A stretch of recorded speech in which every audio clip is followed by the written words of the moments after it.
Исәнмесез, эфирда яңалыклар чыгарылышы, студияда Роза Хабибуллина, алга таба койбір темалар турында.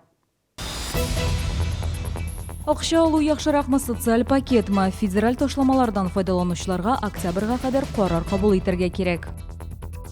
Яшелчә җиләк җимешләрне сауда итүче әбиләрдән генә сатып алабыз. КамАЗда эшләүче яшьләр махсус хәйрия акциясе башлап җибәрде. Бу хакта тулырак Ләйсән Ханова. Мастеровые Русдрамы театры 45-ші сезонын ошырға әзірләнә. Тамашачыларга нинди спектакльләр көтәргә? Бу хакта Мәрьям Файрушина. Шалы юлларын төзекләндерү өчен 79 миллион сум акча бүлеп биреләчәк. Татарстанда юл транспорт комплексы үсеше һәм торышы өчен җаваплы баш идарә дәүләт сатып алулар сайтында юл эшләрен башкаруга тендер игълан итте. Барлыгы 4 километрга якын юлны ремонтлау планлаштырыла. Исемлеккә ясалма киртәләр кую һәм юл билгеләре урнаштыру кертелгән. Алар 4-нче, 6-нче, 10-нче, 39-нче һәм Никита Кайманов исемендәге кадет мәктәбе янына куелыр дип көтелә. Шулай ук 17А микрорайонында юл өслеген алыштыру һәм яктырту системасын ремонтлау планлаштырыла. Моннан тыш Бережок һәм энергетик бакчачылык ширкәтләренә керү юлларын төзекләндерәчәкләр.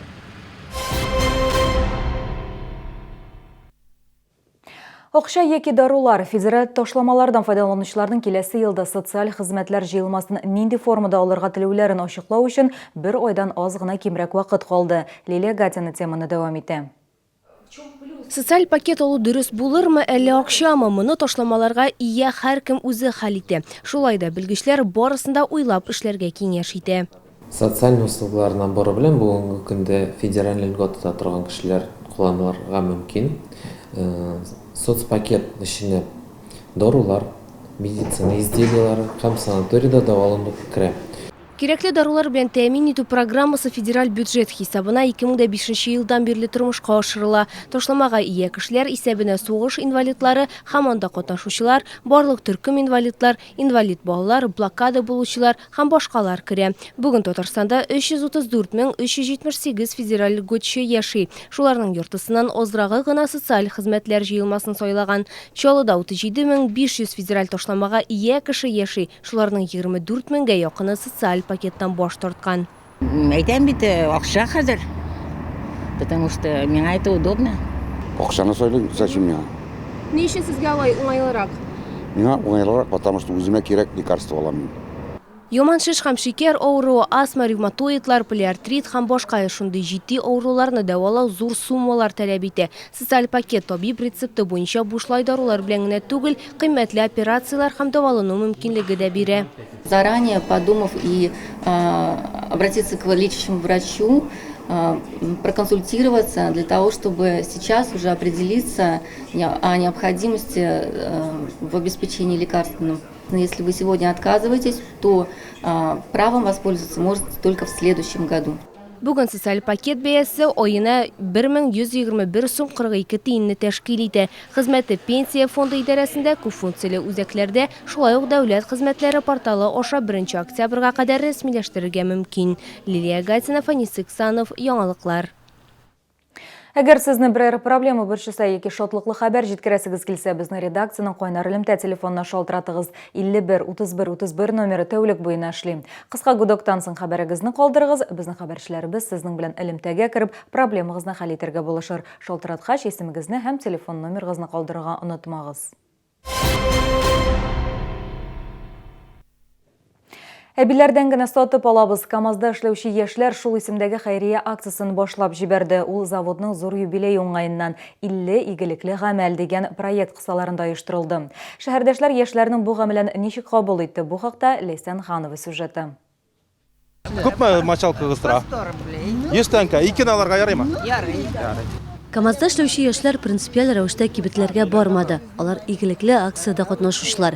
Кирәк-яракны бүген урамда сатып торучы пенсионерлардан гына алачаклар. Мин мочалкалар алдым. Берсен эшкә, берсен өйгә. Шуңа күрә, как говорится, миңа да рәхәт, әбиләргә дә рәхәт булды. 3 көн ясыйбыз диләр инде шул мочалканы. Менә нәрсә сатам мин, менә вак-төякләр. Вак-төякләр инде. Бүген яшьләр алдылар бит, әйбәтме алгач? Әйбәт, сиендем даже.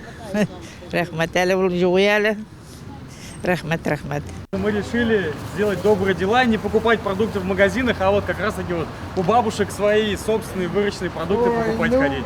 Пенсионерлар сатып алучы яшьләргә башта шикләнеп тә карады. Бездән күпләп алмыйлар, шуңа күнеккән бит инде без дип елмайдылар соңыннан. Акцияны сөенеп кабул иттеләр. Яшьләр үзләре дә өлкәннәргә күпмедер булыша алуларына шат. Шундый үзенчәлекле проект флешмоб бүген үткәргә килдек. Без магазиннардан алмайбыз яшелчәләрне, җиләк-җимешләрне, менә урамда сатып утырган үз күңелен, үз тырышлыгын биреп үстергән әби-бабайлардан үзләренең менә яшелчәләрен, чәчкәләрен алырга дип флешмоб башлап җибәрәбез инде менә бүгеннән. Акцияны яшьләр башлангычы белән оештырсалар да, анда теләге булган һәркем катнаша ала. Ул бер атна дәвам итәчәк. Соңыннан аңа нәтиҗә ясаячаклар. Әгәр ул кешеләр күңелендә яхшы тәэсир калдырса, акцияны алга таба да дәвам итәргә мөмкин булыр ди оештыручылар үзләре. Игелекле гамәлгә башка шәһәрләшләр дә кушыла ала. Лесинханова, Сергей Вильданов, Яңалыклар. 45-нче театраль сезон мастеровые Русдрама театры иҗат сөючеләр өчен янәдән ишекләрен ача. Бу юлы тамашачыларга Антон Чеховның пьесасы тәкъдим ителәчәк. Спектакль театрның баш режиссеры Денис Хуснияров җитәкчелегендә куела. Ачылыш алдыннан театрда Мәрьям Файрушина булып кайтты. Мастеровые драма театрында Антон Чеховның әсәрен беренче тапкыр сәхнәгә куялар. Три сестры дип аталган спектакль гади түгел, биредә аны эксперимент дип атыйлар. Наташа закрывает лицо руками. Грубый и невоспитанный человек. Мы приучаем к тому, что эксперимент – это просто другой взгляд, которого у тебя в голове не было вообще. И мысли эти не приходили. А вот так вот можно Чехова поставить, а вот так вот можно. То есть это зависит индивидуально от режиссера. Зрителям терпеливо нужно приготовиться, услышать текст. Вот здесь вот с текстом Чехова очень кропотливо работали. Тамашачыларга бөек классикның тулы пьесасы тәкъдим ителәчәк, хәтта авторның ремаркалары да сакланган. Премьераны ничек кабул итәрләр, моны әйтүе авыр ди театр директоры. Чөнки әлеге спектакль элек куелганнарыннан үзгә. Шунысын да әйтергә кирәк, билетлар инде сатылып беткән, залда аншлаг көтелә. Спектакль «Три сестры» достаточно непростой, он все-таки для подготовленной публики, для тех, кто любит копаться, разбираться. Чехов, он сам по себе еще очень непростой для восприятия. Чехова вообще сложно ставить, потому что это сложно, это психологический театр. Театр труппасында яңа сезоннан яңа артист эшли башлый. Аны чаллы тамашачылары премьера көнендә күрә алачак. Мәрьям Файрушина, Сергей Вильданов, Яңалыклар. Бүгенге амнашлар, мин сезнең белән саубуллашам, исән сау булыгыз. Щедрая осень в фирменном магазине Polaris в ТЦ Sunrise City. С 12 сентября по 2 октября скидка 30% на все. Салон профессиональной одежды «Профстайл». Это модная и комфортная одежда для работников медицины и сервиса. Салон «Профстайл». Ваш гид в профессиональной моде. Торгово-выставочный комплекс «Тулпар». 3-й этаж, павильон номер 2.